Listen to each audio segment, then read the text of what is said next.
फक्त 5 साहित्य वापरून राजगिऱ्याचे लाडू बनवता येतात, हे तुम्हाला माहिती आहे का?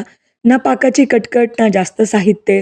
अगदी लहान मुलांपासून ते मोठ्यांपर्यंत सगळ्यांना आवडतील. घरात कधी गोड खायची इच्छा झाली किंवा कुठल्याही प्रकारचा उपवास असेल, तर हा लाडू नक्की ट्राय करा.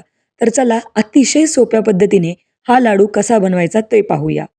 सगळ्यात अगोदर 1 वाटी भाजलेले शेंगदाणे, त्याचबरोबर 1 वाटी किसलेला गूळ, याबरोबर आपण 1 वाटी डेसिकेटेड कोकोनट, 1 वाटी राजगिऱ्याचं पीठ आणि साधारणतः 1 चमचाभर आपण इथे वापरलेलं आहे वेलची पूड आणि अर्धी ती पाऊण वाटी आपण जसं लागेल तसं साजूक तूप वापरणार आहे. शेंगदाणे मी भाजून घेतलेत ऑलरेडी. जर तुमच्याकडे भाजलेले नसतील तर ते तुम्ही भाजून घेऊ शकता. डाग पडेपर्यंत शेंगदाणे भाजून घ्या आणि ते पूर्ण थंड झाले की मग मिक्सरच्या भांड्यामध्ये ते वाटून घ्या. आता आपण पाहूया लाडू कसे बनवायचे. त्यासाठी काय केलंय, मी एका कढईमध्ये कढई गरम करून घेतली आणि त्यानंतर मग साजूक तूप ॲड केलं. यामध्ये तूप गरम झालं, की मग आपण टाकूया राजगिऱ्याचं पीठ. 1 वाटी राजगिऱ्याचं पीठ घ्या आणि ते अगदी मंद आचेवर भाजून घ्या. राजगिऱ्याचं पीठ भाजायला जास्त वेळ लागत नाही. गॅसची फ्लेम नेहमी मंद ठेवा, जेणेकरून पीठ लवकर करपणार नाही. आता काय करायचंय, पीठ जेवढं तुम्ही छान भाजून घ्याल, तितकेच लाडू जास्त चवदार बनतात. त्यामुळं कुठेही पीठ भाजत असताना घाई करायची नाही. अगदी मंद आचेवर थोडं-थोडं पीठ भाजून घ्या. जर तुम्ही जास्त क्वांटिटीमध्ये बनवत असाल, तर मग अशा वेळी थोडंसं पीठ 2 टप्प्यामध्ये किंवा 3 टप्प्यामध्ये भाजलं तरी चालेल. साधारणतः 5-1 मिनिटामध्ये हे पीठ भाजून होतं, कारण केवळ 1 वाटी आपण राजगिऱ्याचं पीठ वापरत आहोत. तर अशा प्रकारे पीठ भाजून झालं, की मग आपण ते काढून घ्यायचं आणि ताटामध्ये ते थंड करायला ठेवून द्यायचंय. आता यापासनं जे काही लाडू बनतात, ते अतिशय चवदार, तितकेच पौष्टिक आहेत. राजगिऱ्यामध्ये भरपूर प्रमाणामध्ये प्रोटीन, फायबर असतं आणि लहान मुलांना तुम्ही हे लाडू आवर्जून खायला देऊ शकता किंवा अधीमधी तुम्हाला जर गोड खायची इच्छा झालीच, तर मग असे लाडू ट्राय करायला काही हरकत नाही. तुम्ही पाहू शकता, की इथे एक मी महत्त्वाची टिप देत आहे. पीठ भाजलं का नाही कसं समजायचं? जर का पिठामधनं या पद्धतीने जर तुमचं तूप सेपरेट होत असेल आणि पीठ जे आहे थोडंसं सैलसर वाटत असेल, याचाच अर्थ तुमचं लाडवासाठी जे काही पीठ आहे ते तयार आहे. आता त्यानंतर यामध्ये आपण डेसिकेटेड कोकोनट वापरलंय. हवं तर साधा नारळ खिसून वापरला तरी चालेल. आता डेसिकेटेड कोकोनट लवकर भाजतं, त्यामुळे मी पिठातच ॲड केलंय. त्याला वेगळं असं सेपरेट भाजायची गरज नाही. दोन्ही साहित्य किंवा दोन्ही जिन्नस व्यवस्थित भाजून तयार करून घ्या, या पद्धतीने. आता हे मिश्रण आपल्याला ताटामध्ये थंड करायला ठेवायचंय. त्यामुळं आपल्याला लाडू छान वळता येतील.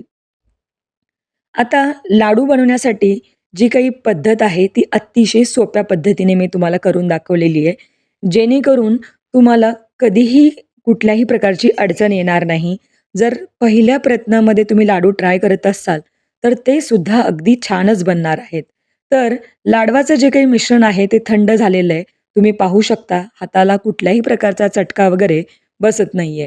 यामध्ये आता आपण भाजून घेतलेलं शेंगदाण्याचं कूट ॲड करूया आणि त्यानंतर यामध्ये आपल्याला इथे चिरून घेतलेला किंवा ग्रेट केलेला गूळ वापरायचा आहे.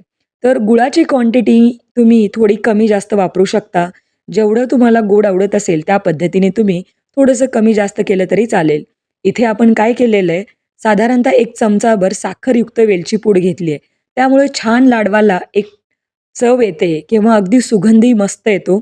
त्यामुळं सगळ्यात शेवटी इथे वेलची पूड ॲड करा. सगळं मिश्रण एकत्र एकजीव करून घ्या आणि या पद्धतीने याचा जर मऊसर गोळा होत असेल, याचाच अर्थ लाडवाचं मिश्रण अगदी परफेक्ट तयार झालंय आणि तुम्ही यापासनं अगदी सहजपणे लाडू वळू शकता. इतकी सोपी रेसिपी आहे, ज्यांना कुणाला काहीही माहीत नाही किंवा कधीच लाडू ट्राय केले नसतील, ते सुद्धा अगदी पहिल्या प्रयत्नामध्ये हे लाडू बनवू शकतात. अशा प्रकारे आता तुम्ही पाहू शकता, या मिश्रणापासून गोळा तयार होतोय. तर छोट्या-छोट्या आकाराचे लाडू बनवूया. अगदी यामध्ये जे काही साहित्य आपण वापरलेलं आहे, ते अगदी सगळं साहित्य सहजपणे तुमच्या घरात अवेलेबल असतं आणि यापासून जो काही लाडू बनतो, तो अतिशय पौष्टिक आहे. घरात लहान मुलं असतील, तर तुम्ही त्यांना आवर्जून हा लाडू द्या. याचबरोबर तुमचा कुठलाही उपवास असेल, तर तुम्ही हा लाडू ट्राय करू शकता. लाडू वळून झाला, की याला थोडंसं डेसिकेटेड कोकोनट कोट करून घ्या. म्हणजे लाडू जास्त आकर्षक दिसेल. अशा प्रकारे आता दुसराही लाडू वळवून घ्या. मी या पद्धतीने छोटे-छोटे आकाराचे लाडू वळवून घेतलेले आहेत. जेणेकरून मुलंसुद्धा अगदी व्यवस्थित सहजपणे एक लाडू एका वेळेला संपवू शकतील. तर इथे लाडू तयार आहेत. मी साधारणतः एवढ्या मिश्रणापासून किती लाडू बनवले ते सुद्धा तुम्हाला या रेसिपीमध्ये मी दाखवणार आहे. साधारणतः 12 ते 13 लाडू मध्यम आकाराचे एवढ्या मिश्रणापासून तयार झालेले आहेत. आता हे लाडू साधारणतः 8 ते 10 दिवस बाहेर कुठल्याही सीझनमध्ये तुम्ही ठेवून खाऊ शकता. इव्हन मुलांच्या डब्यामध्ये काहीतरी गोड द्यायचं असेल, तर हा पौष्टिक लाडू तुम्ही नक्की ट्राय करू शकता. आता श्रावण मास लवकर सुरू होतोय, तर त्या श्रावणामध्ये तुमचा कुठलाही उपवास असेल, तर हे लाडू नक्की ट्राय करा. रेसिपी तुम्हाला कशी वाटली ते मला नक्की सांगा. तुम्हाला कुठल्या रेसिपी पाहायला आवडतील त्याही कळवा आणि अशाच नवीन-नवीन रेसिपीसाठी आपल्या चॅनलला लाईक, शेअर, सबस्क्राईब नक्की करा.